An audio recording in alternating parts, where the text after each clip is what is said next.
Welcome back to Fire to Fork. It's my bed inside my caravan. It has been pouring with rain all morning. So it is like 10 o'clock now. And I'm just getting out of bed because there was nothing to do outside. And I'm going to make some breakfast. Let's go. But first, I need some coffee. So...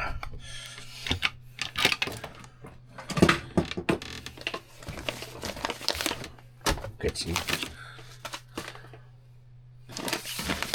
There you go. Beans.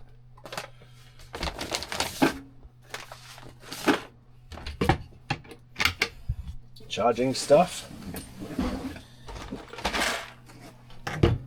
I won't use electric kettle.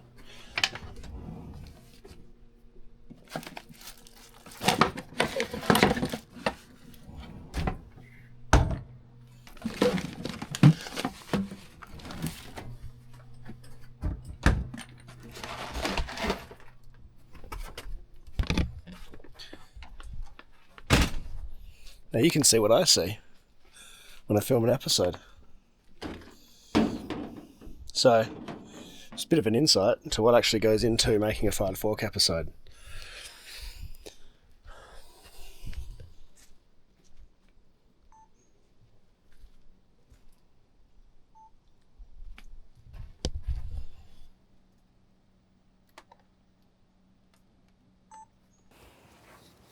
I've got 3 and often 4 cameras. So if I have a fire going somewhere, I'll have another camera or 2 cameras on the fire. This is a balancing light because it's bright out there and it's dark under here. So I have to have a light on me, otherwise you can't see me or everything else is just white behind me. I've got a little camera here focusing on the breadboard and stuff. It's the main camera you'll be able to hear me through. This is my close-up camera on the prep area, in this case the cooking area. And yeah, I often have a super wide camera somewhere else. So all these are FX3s. It's an A7S3 with all G Master lenses. There's quite a lot that goes into it. I've heard a lot of people say they thought it was filmed on a phone. It's absolutely not. This is obviously being filmed on a little action cam. But let's go and get a kettle and make a brew. Count Billy. The reason I have so many cameras is because I actually don't want to switch between angles. Is because I don't want to be switching angles while I'm filming, because I find switching angles while you film to be quite clunky. And it takes the focus off the food. I like to focus on the food, so I just have everything rolling the whole time. It means one of these episodes is about 120, 150 gigs. And it all has to go on Dropbox because it then gets put together by my editor Gabe, who's based in America. So he does the first pass and then I do the second pass, and then you see it on YouTube. So he basically like puts it, cuts out all the dead space, switches between angles so that you're looking at the right thing at the right time. So this is my Fire to Fork coffee, and it is actually roasted on fire. You can get it on the Frontier Lines website.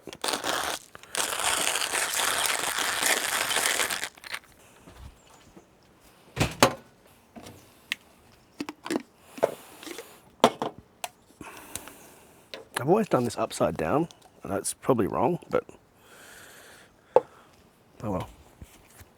Something I really like about these OXO filter grinders is that the grounds go perfectly into the top of an AeroPress. That is so much coffee. It's very coarsely ground. Enough for round 2 in there. I never measure anything. Maybe I'll do it the right way this time. Now it's bloody raining. Well, not raining, but it's windy, and it was raining all morning, so all the trees are blowing everywhere. And it's spitting on my cameras. Come on, boil you bloody thing. Fred. Oh, these are different sizes. This one can do a medium pot and that one does a small pot. Oh my God, I didn't know that. This is more powerful. Just discovered that these are different burners. That can do small pots and that can do medium pots. Well, how did I boil my kettle on the small pot one? Well, that's heaps more powerful. Be good if I actually read the directions occasionally. Grab myself a little step so I can sit on it and drink my coffee. This is one of those little Thai gear ones. They weigh like 3 grams.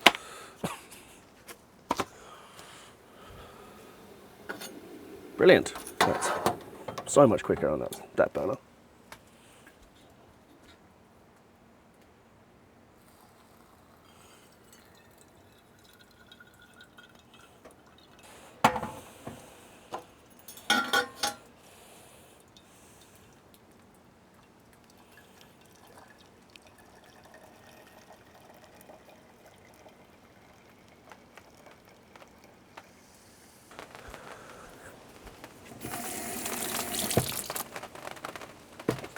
That's cleaned up. It's so easy to clean, so I like it. Not sponsored by AeroPress, by the way. I've been using the same AeroPress, well, an AeroPress for like 15 years or something, basically since they came out. Bit of cold water in there. Delightful. Turn my hot water system on for washing up later. Right, drink my coffee for a bit and I'll come back to you.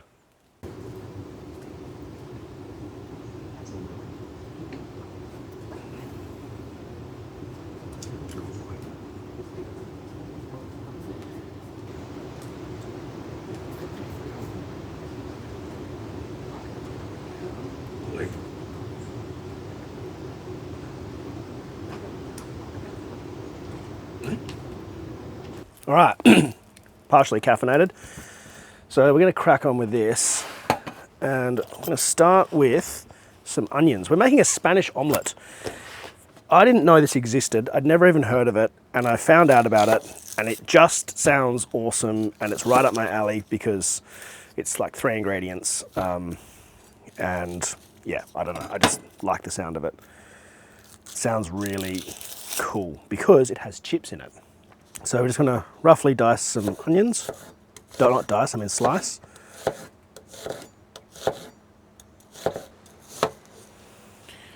Get some heat into this pan. Deliberately using a small pan here. Pretty good slog of butter in there.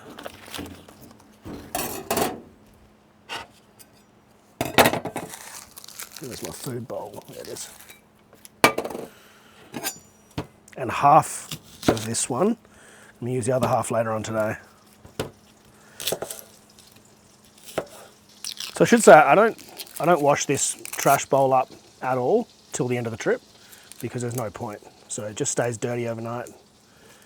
I throw the trash away, but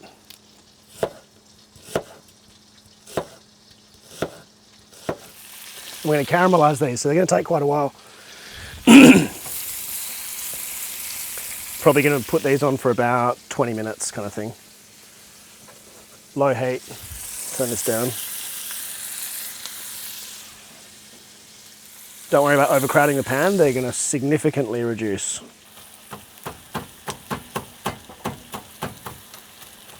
So a little trick you can use when you're cooking onions, to caramelize them slowly and evenly, is a little bit of water.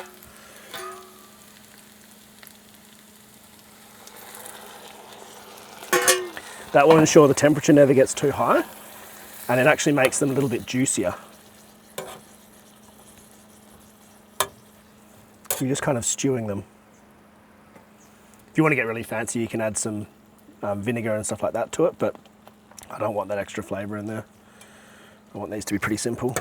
Suddenly got extremely sunny here, so sorry if I'm a bit dark. This caramelised onion's looking great.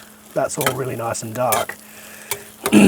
So now I think we can crack on with the actual omelette. So I'm going to chuck this in here.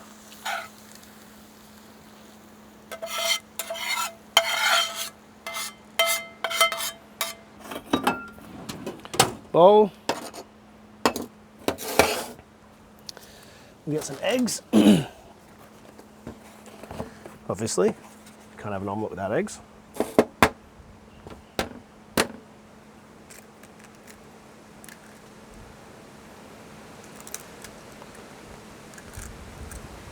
We'll probably go 4.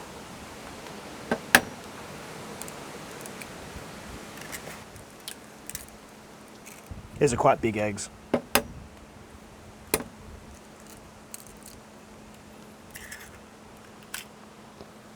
Nah, 5. This is well and truly enough for like 2 people. It's just that it fits the pan. Whoa. And looks good if you do it like this. Okay. Ideally, room temperature eggs. I almost never put my eggs in the fridge unless I'm doing a really, really long trip.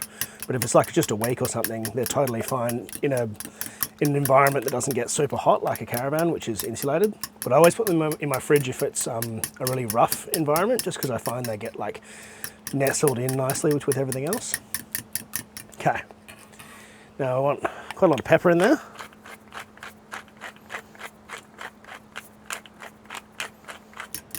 A little bit of salt, but not too much.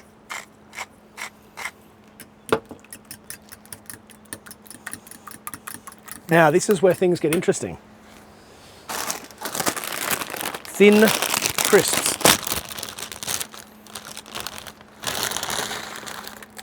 Oh, there's a stick in there. I'd love a bigger bowl, but I don't have one. Could use a pot. But we'll make this work. Get this back on the heat with some more butter.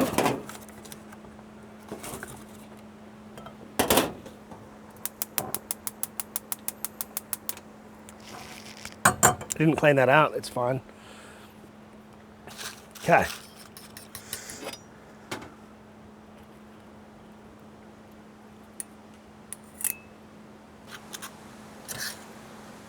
Oh, looks pretty awesome. I just don't see how this could be bad.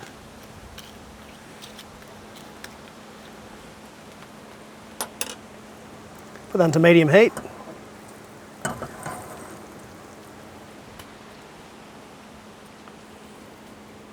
Pour it in.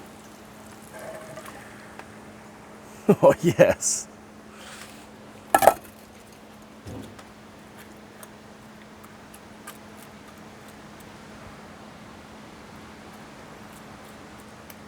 Now we wait.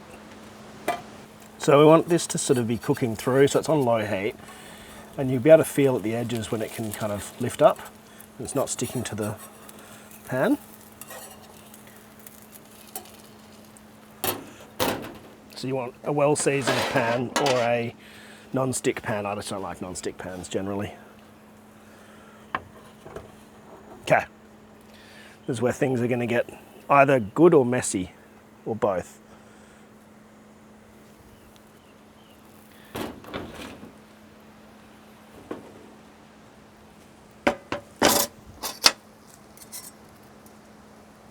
Okay. Now, slide it back in. Oh shit, I actually nailed that. Pretty much.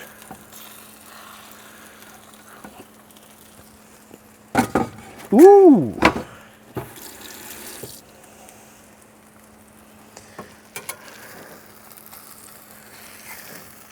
Okay.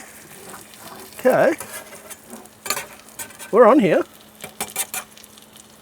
That is great. Now I can probably go a touch more heat here because we still want it to be gooey in the middle. So probably medium heat. I had it on kind of, yeah, like low to medium before. Should say, when I talk about low and medium heat, when I'm doing it on a fire or doing it on gas, it's actually the same heat. So if you look at my books, they all say medium heat, low heat, whatever it is. It's exactly the same. It translates directly to, you know, turning your gas burner up the same amount.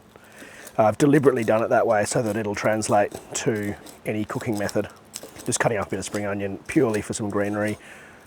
This would probably be better with like chives or maybe even some coriander. But spring onion is the green thing I've got. And I've got a dog on the floor here in my way. Let's have a look underneath.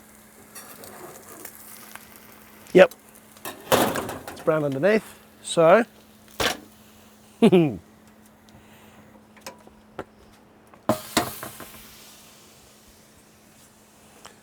awesome. I think I like the other side better.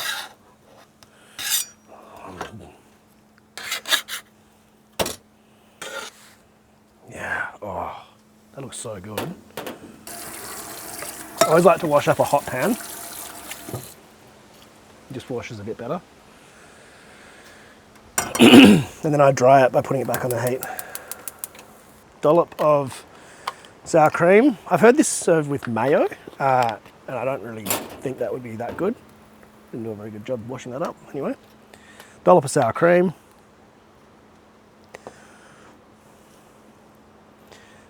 Some green stuff. And I'm going to have this with some hot sauce as well.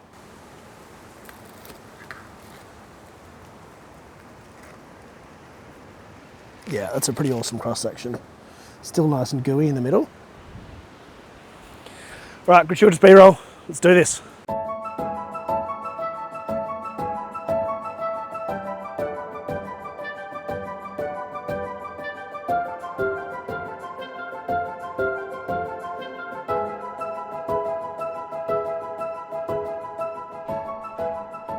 Right,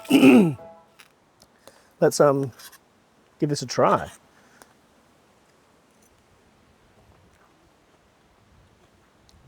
That's phenomenal. That's so much better than the sum of its parts.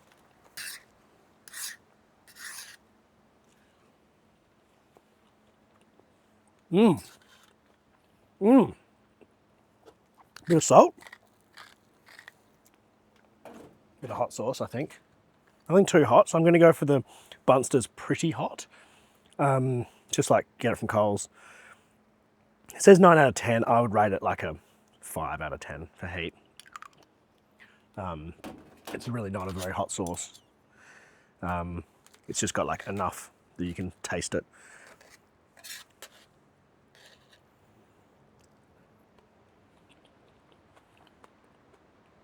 So it's not crispy, but you can taste the potato in there.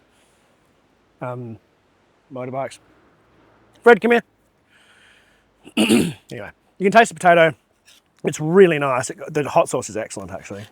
This hot sauce is very vegetable-y. It's not like a just, you know, not just vinegar and chili. That's why I like it for breakfast stuff.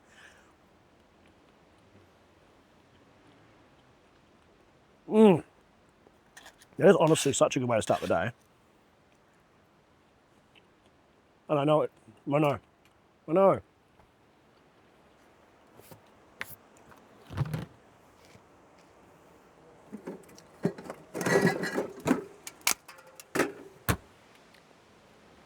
Sour. It's actually not too bad because it is 11:25 in the morning. So I've done a lot worse.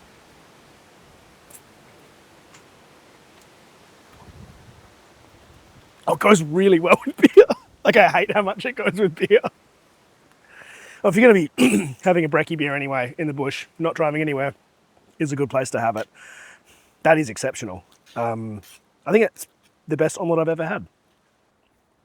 I actually think it'd be awesome with a little side of chips.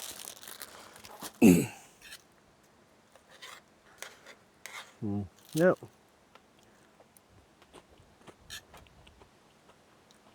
No, it's better on its own. Rating with beer, I'm going to give it an 8.3. Pretty bloody good. All right. Thanks for watching. I'll see you in the next one. The next one's going to be fun. Korean barbecue.